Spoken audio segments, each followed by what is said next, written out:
మన సనాతన ధర్మాన్ని బయట ప్రచారం చేస్తుంటాం.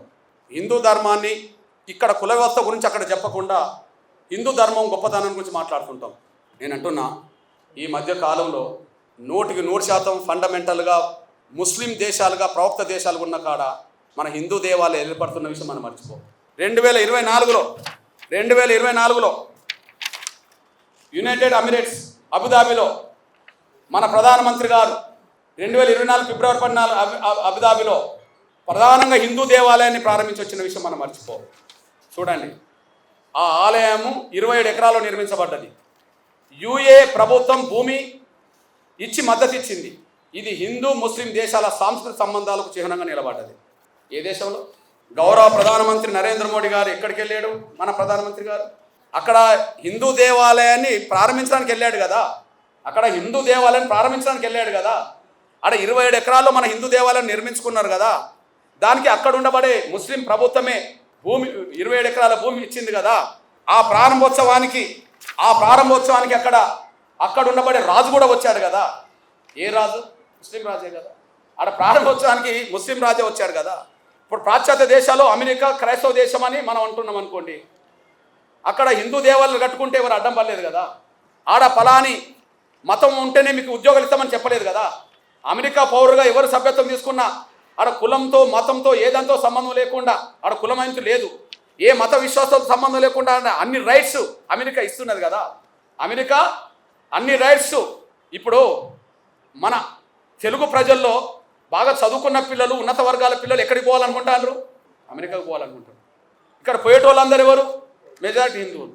ఆడ ఉద్యోగాలు చేసేవాళ్ళు ఎవరు? ఇక్కడ నుండి పోయి హిందువులే. మీరు హిందువులు కాబట్టి మీకు ఉద్యోగాలు ఇవ్వము అని చెప్పి, గ్రీన్ కార్డు ఉంటే మీకు ఇస్తాము అనేది ఎవరైనా వాళ్ళ భారత పౌరు, ఈ దేశం భారత పౌరులకు ఇస్తుంది, ఇంకోరికి ఇవ్వదు కదా. ఆడ అమెరికా, ఇండియా నుంచి అమెరికా పౌరులుగా మారినా కూడా వాళ్ళకి ఇస్తుంది కదా. నీ కులం నీ మతం ఇతర అడగదు కదా. అంటే మనం మత విశ్వాసాల పేరుతో కుచించుకోబోతున్నాం. ఆ కుచించుకునే మనస్తత్వాన్ని తగ్గించుకోవాలా. విశాలమైన హృదయం రావాలి, విశాలమైన మనస్తత్వం రావాలి. ప్రపంచ మానవులు ఎవరు ఏ విశ్వాసాలు కలిగి ఉన్నా అందరూ సమానమే అనే భావనతో ఉండాలి. ఒకరు ఎక్కువ తక్కువ అనే భావన కాకుండా ఎవరు ఏ విశ్వాసం కలిగి ఉన్నా రాజ్యాంగం చెప్పినట్టుగా అన్ని మతాలను విశ్వసించి గౌరవించే విధంగా ఉంటే సరిపోతుందని చెప్పి రాజ్యాంగం రాసింది అంబేద్కర్. దానికి అనుగుణంగానే పరిపాలన జరగాలి. కానీ ఒక దళితుల మీదనే వివక్షత ఆంక్షలు ఉండద్దని, మీరు పెట్టదలుచుకుంటే అందరి మీద పెట్టే స్థాయి వస్తే ఒకసారి పెట్టి చూడండి అని. ఒక దళితుల మీదనే ఆంక్షలు వద్దని, మీరు పెట్టదలుచుకుంటే అందరి మీద పెట్టే స్థాయికి మీరు రావాలని, అందరి మీద పెట్టడం కూడా ధర్మం కాదని, ఎవరి విశ్వాసాలైనా కలిగి ఉండడానికి అవకాశం రాజ్యాంగం ఇచ్చిందని చెప్పి మేము భావిస్తూ, మేము దళిత క్రైస్తవులకు విజ్ఞప్తి చేస్తున్నా నేను 100 ఏళ్ల నుండి ఈ సమస్య పరిష్కారం కాకపోవడానికి కారణం ఏంది? 100 ఏళ్ల నుండి ఈ సమస్య పరిష్కారం కాకపోవడానికి కారణం ఏంది? 1950లో హిందువులు తప్ప మిగతా వాళ్ళందరూ ఎస్సీలు కాకుండా పోయారు. కానీ పంజాబ్లో అక్కడ దళిత సిక్కులు యుద్ధం చేశారు. వెంటనే 56లో దళిత సిక్కులు ఎస్సీ హోదా సంపాదించుకున్నారు. 1990 వచ్చేటప్పటికి దళిత బౌద్ధులు పోరాటం చేశారు. ఆ పోరాటానికి చిహ్నంగా దళిత బౌద్ధులు కూడా ఎస్సీ హోదా సంపాదించుకున్నారు. ముందు కేవలం హిందువుల వరకే పరిమితమైన, హిందూ దళితుల వరకే పరిమితమైన ఎస్సీ హోదా ఆ తర్వాత పంజాబ్లో పోవటం జరగడం వల్ల అక్కడ 56లోనే వచ్చింది. మహారాష్ట్ర కేంద్రంగా నయా బౌద్ధులు మేము దళితులము, మా హోదా దళిత హోదా ఉండాలని చెప్పడం చేస్తే మహారాష్ట్ర కేంద్రంగా ఇవాళ ఎస్సీ హోదా దేశవ్యాప్తంగా బౌద్ధులు సంపాదించుకున్నారు.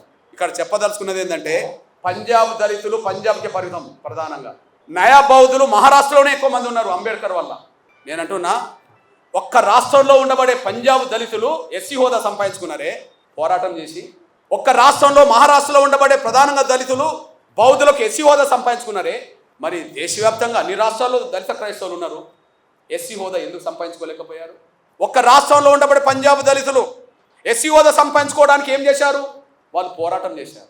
మహారాష్ట్రలోనే నయా బౌద్ధులుగా ఉండబడే దళితులు వాళ్ళు ఎస్సీ హోదా సంపాదించుకోవడానికి ఏం చేశారు? పోరాటం చేశారు. అంటే ఒక్క రాష్ట్రంలో ఉండబడే దళిత సిక్కులకు సాధ్యమైనప్పుడు ఎస్సీ హోదా, ఒక్క రాష్ట్రంలో ఉండబడే మహారాష్ట్ర బౌద్ధులకు ఎస్సీ హోదా సాధ్యమైనప్పుడు దేశంలో ముఖ్యంగా దక్షిణాది రాష్ట్రాల్లో అన్ని రాష్ట్రాల్లో దళితులు క్రైస్తవులుగా ఉన్నారు కదా. మరి అన్ని రాష్ట్రాల్లో దళిత క్రైస్తవులు ఎస్సీ హోదా సాధించుకోకపోవడానికి కారణం ఏంటన్నప్పుడు వాళ్ళకి వీళ్ళకు తేడా ఏంటంటే వాళ్ళు ఒక్కొక్క రాష్ట్రంలోనే ఉన్న వాళ్ళు పోరాటం సాధించారు, కానీ ఇక్కడ పోరాటం కాకుండా ప్రార్థనకు పరితమయ్యారు. చర్చిల్లోనే ప్రార్థన చేస్తారు కానీ బయటకు వచ్చి పోరాటం చేస్తలేరు. వీళ్ళకు నేర్పింది కూడా అగ్రకుల బ్రాహ్మణులే, మీరు పోరాటం చేయద్దురా నాయన అని చెప్పి. ఎందుకంటే కుట్ర చేసింది వాళ్ళే, పోరాటం చేయొద్దని చెప్తున్నది వాళ్ళే. ఎస్సీలు కాకుండా కుట్ర చేసింది అగ్రకుల